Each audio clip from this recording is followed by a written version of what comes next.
Welcome, everyone. Today, we are cracking open an incredibly fascinating piece of art.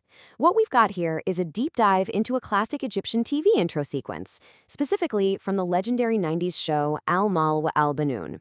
But listen, we aren't just looking at this as some catchy piece of Ramadan television history. No, we are looking at it as a profound philosophical manifesto about human nature. Through this explainer, we're going to unpack the incredibly dense, lyrical themes that are just hiding right there in plain sight.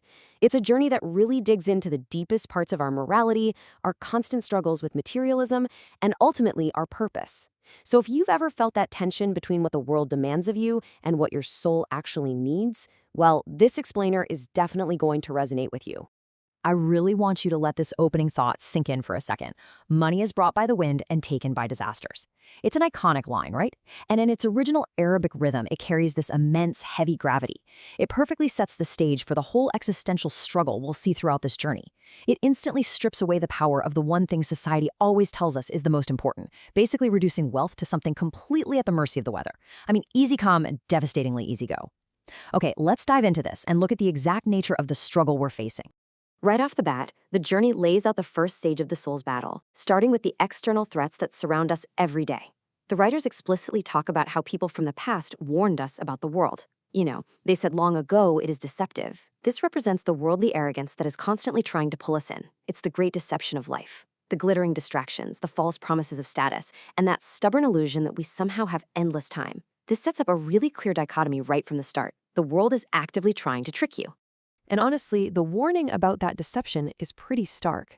Arrogance has fatal consequences. Think about it. If you let the world deceive you, you don't just lose money or status, you lose your destiny. You lose the very core of what you were meant to become. This is the opening premise, and it absolutely demands our full attention. The stakes here aren't just material, they are deeply spiritual and existential. If we fall for the trap of worldly arrogance, our ultimate fate is completely derailed. And this brilliantly illustrates another key point. Satan, we're told, is capable and has 1,000 faces, 1,000 different ways to tempt, to confuse, and to corrupt us. But look at the core thesis offered up as a defense. Despite those 1,000 faces, the ultimate shield isn't isolating yourself from society, and it certainly isn't hoarding power. We learn that he literally cannot overcome someone who actively does good for others. This is a massive revelation. The active, outward pouring of goodness toward other people, that is what makes you untouchable. Let's move to and see how this builds into a very real internal crisis. We've talked about the external threats, right? The deceptive world and the 1,000 faces of temptation. But now the focus shifts inward, to the terrible risk of losing our innocent, pure nature. We're born with a clear, untainted compass, a pure and delicate essence. But as we navigate those 1,000 faces and that worldly deception, the greatest tragedy isn't what happens to us on the outside, it's what slowly erodes on the inside. Which brings us to this incredibly heavy question. How do we look at our souls in our mirrors if we live a hidden truth? Just pause and think about the imagery there for a second. It's not about looking at your physical face in the bathroom mirror. It's about looking at your soul. This line perfectly captures the profound crisis of conscience. When you've compromised your pure nature, when you've bought into the deception of the world, that exact moment of looking at your own reflection becomes unbearable. The internal conflict of facing your own compromised integrity, that's the true punishment. So I've got to ask you this directly, pulling straight from those lyrics. What is the meaning of our world and the goal of our lives if we sell our pure, innocent nature just to live a hidden truth? Take a second with that. If we're out here just wearing masks, chasing illusions, and betraying our original, innocent selves, what is the point of the whole shebang? This really forces us to evaluate our modern lives against a totally timeless standard of integrity. And this brings us face to face with the false saviors we rely on to avoid those hard questions. When we feel that internal emptiness, when we literally can't look in the mirror, society tells us to just fill the void with money, with status, with building a legacy. But this idea is aggressively dismantled here, exposing materialism for exactly what it is, a fleeting illusion that absolutely cannot save us from our internal crisis. We've got a really beautiful contrast going on here. On one side, we have money, brought by the wind and taken by disasters. It's totally unstable here on Earth. On the other side, we have sons, representing your lineage and your legacy. And we're reminded that even our sons will leave us behind on the day of judgment.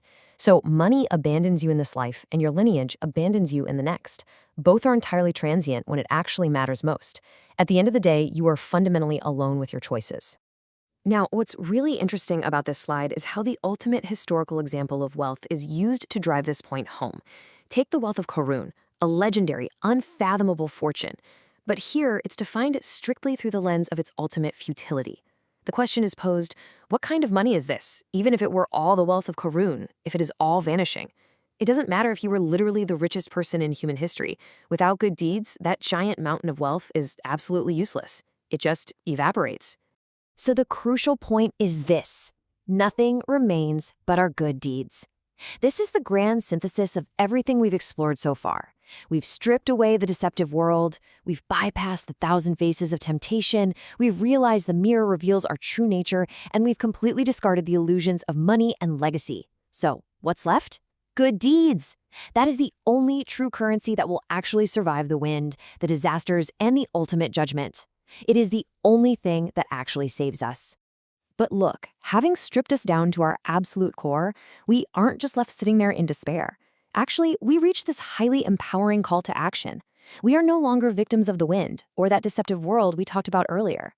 By recognizing that good deeds are our only true currency, we are suddenly empowered to take full control of our narrative. We're ready to start creating tomorrow with our own hands.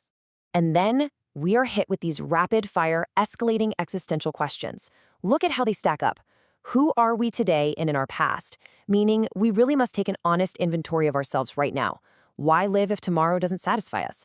This shows a desperate, aching need for purpose. We just cannot settle for a meaningless future. And finally, how do we sleep without dreaming of tomorrow? That perfectly captures the urgency of hope. If we don't have a vision for a better future, we literally can't even find peace in our rest today.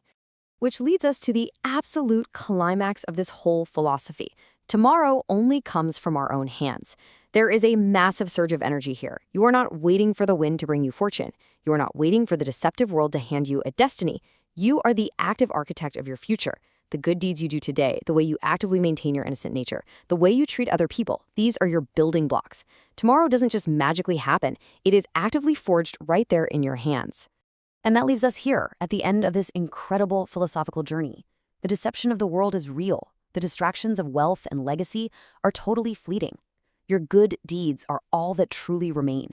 So, knowing all of this, I want to leave you with one final thought based on everything we've just uncovered. What kind of tomorrow are you building with your own hands today? Thank you so much for exploring this brilliant manifesto with me. Let that question guide your actions, and I'll see you in the next explainer.